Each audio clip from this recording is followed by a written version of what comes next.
राधे राधे। आप सब लोग कैसे हैं? भगवान से प्रार्थना करते हैं कि आप सब लोग अपने घर में सुरक्षित होंगे, सुखी होंगे। पुत्रदा एकादशी, ये कृष्ण सावन मास की शुक्ल पक्ष की एकादशी को पुत्रदा एकादशी कहते हैं।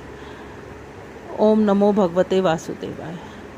श्रीमन नारायण नारायण नारायण, लक्ष्मी नारायण नारायण नारायण, श्रीमन नारायण नारायण नारायण, तुलसी नारायण नारायण नारायण, हे नाथ नारायण वासुदेवा, हे नाथ नारायण वासुदेवा। राधे राधे। ज्येष्ठ पांडव धर्मराज युधिष्ठिर ने हाथ जोड़कर विनय पूर्वक भगवान श्री कृष्ण से निवेदन किया, भगवान एकादशी महात्म की चर्चा में आपने अपने श्री मुख से धार्मिक अमृत की वर्षा करके मुझे धन्य कर दिया।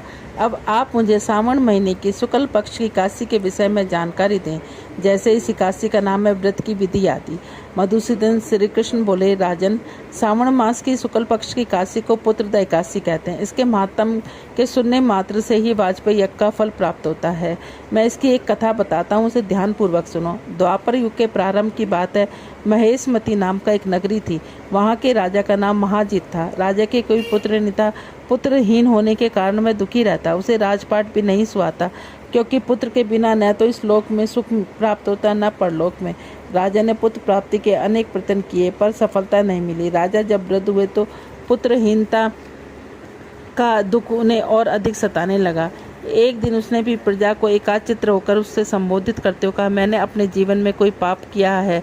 कभी तो अन्याय करके प्रजा के से धन नहीं बटोरा है। देवता या ब्राह्मण का धन भी कभी नहीं छीना है। किसी की धरोहर को कभी नहीं हड़पा है। प्रजा का पालन पुत्र की तरह किया है। कभी किसी की ओर मेरा झुकाव या द्वेष नहीं रहा है। सब पर मेरी समान दृष्टि रही है। पर इस प्रकार धर्म का पालन करते हुए राज्य पर ही पुत्रहीनता का असहाय कष्ट भोग रहा हूँ। क्यों? आखिर इसका कारण क्या है? राजा महेजीत के कथन से सबके मन को दुख हुआ। इस समस्या का विचार करने के लिए मंत्री एवं अन्य गणमान्य व्यक्ति वन में गए और बड़े बड़े श्रेष्ठ मुनियों के दर्शन किए। वन में एक वयोवृद्ध मुनि लोमेश रहते थे। वे उनके पास भी गए। ऋषि ने यथोयोग्य दंडवत करके सब उनके सामने बैठ गए। ऋषि ने दर्शन से सभी प्रसन्न हुए। उन्होंने ऋषि लोमेश से विनय पूर्वक हाथ जोड़कर कहा, ऋषि, हम आपके दर्शन करके ही बहुत भाग्यशाली अपने आप को बहुत भाग्यशाली मान रहे हैं।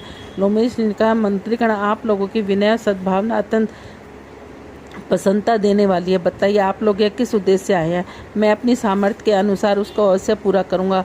हमारा शरीर तो बना ही दूसरों की भलाई के लिए, इसमें किसी प्रकार का संदेह नहीं। लोमेश ऋषि की इस प्रकार के आश्वासन भरे कथन को सुनकर मंत्रियों का महर्षि से, आप हमारी बात बहुत अच्छी तरह समझते, अतः आप हमें संदेश का निवारण कीजिए। महेशमती नगरी में महाजत नामक एक राजा राज्य करता है। वह बड़े ही धर्मात्मा राजा है।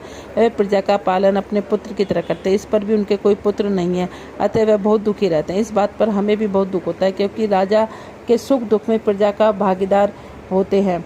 न तो राजा को और न हमें इसका कारण पता है। आप पुत्रहीन, राजा पुत्रहीन क्यों हैं? अब हम सब यह जानने के लिए आपकी सेवा में प्रस्तुत हुए हैं। आपके दर्शन करते हमें विश्वास हो गया है कि हमारी समस्या का समाधान आपके द्वारा अवश्य हो जाएगा। कृपया कोई समाधान बतलाकर कटाक्ष कीजिए। मुनि की यह बात सुनकर ऋषि लोमेश ने नेत्र स्वयं ही कुछ देर के लिए बंद हो गए और वे राजा के पूर्व जन्म का विचार करने लगे। विचार करने के बाद वो बोले, मंत्रियों, पिछले जन्म में राजा बड़ा ही निर्जल था, बुरे कर्म किया करता। इस सिलसिले में एक दूसरे और दूसरे तीसरे इस प्रकार गांव में घूमता रहता है। एक बार ज्येष्ठ माह की शुक्ल पक्ष की द्वादशी को इसे बड़ी भूख लगी थी। पिछले 2 दिन से इसे भोजन नहीं मिला था। उस दिन वह यह तालाब का पानी पीने लगा। वहाँ एक गाय पानी पी रही थी। गाय उसी समय ब्याही थी। इससे राजा ने उसे भगा दिया और स्वयं पानी पीने लगे। अब उसे इसमें ये दुख भोगना पड़ रहे हैं। यह एकादशी के दिन भूखा रहा, अतः व्रत करने के कारण यह इस जन्म में राजा बना। प्यासी गौ को पानी न पीने देने के कारण पुत्रहीनता का दुख भोग रहा है।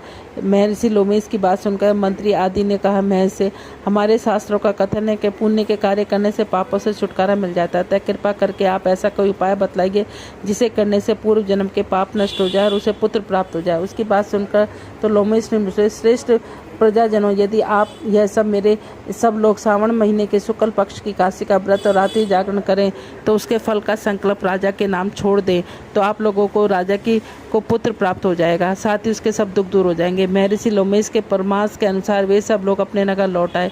उनके परामर्श के अनुसार सबने विधि पूर्वक श्रावण मास के शुक्ल पक्ष की पुत्रदा एकादशी का व्रत किया। द्वादशी के दिन उनके फल को राजा को प्रदान कर दिया। इस पुण्य से के प्रताप से रानी गर्भवती हुई। 9 महीने बाद उनके गर्भ से एक तेजस्वी पुत्र ने जन्म लिया।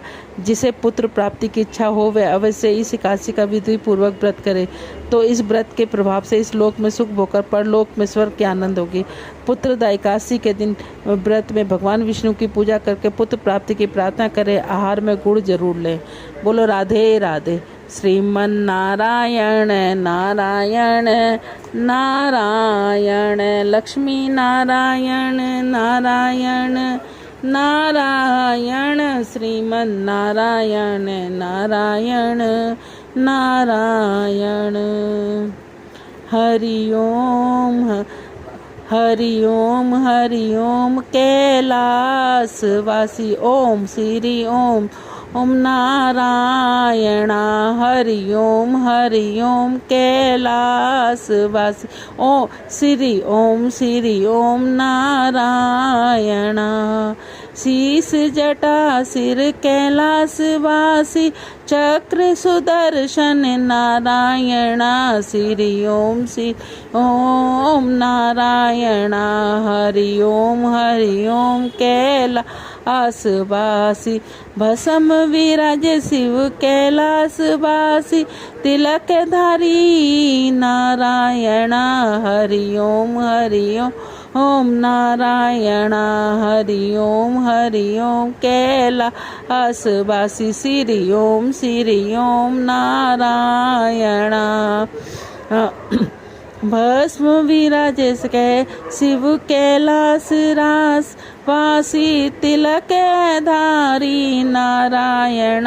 हरि ओम ओम कैलासवासी, श्री ओम नारायण। विशाल नैना शिव कैलासवासी, कमल नैना नारायण। हरि ओम कैलासवासी, श्री ओम नारायण। नागों की माला शिव कैलासवासी, वैजंती माला नारायण। श्री ओम नारायण। हरि ओम कैलासवासी, गौरा भवानी शिव कैलासवासी, कमलापति श्री नारायण। श्री ओम नारायण। श्री ओम नारायण। बैल सवारी शिव कैलासवासी, गणुष सिंहासन नारायण। हरि ओम कैलासवासी, श्री ओम नारायण। भांग धतुर शिव कैलासवासी, माखन मिश्री नारायण। हरि ओम कैलासवासी, श्री ओम नारायण। बागंबाधारी शिव कैलासवासी, पीतांबरधारी श्री नारायण। हरि ओम कैलासवासी, श्री ओम नारायण। कष्ट निवारे शिव कैलासवासी, पालनहारी नारायण। कष्ट निवारे शिव कैलास सी, पालनहारी नारायण। हरि ओम कैलासवासी, श्री ओम नारायण। हरि ओम कैलासवासी, श्री ओम नारायण। बोलो राधे राधे।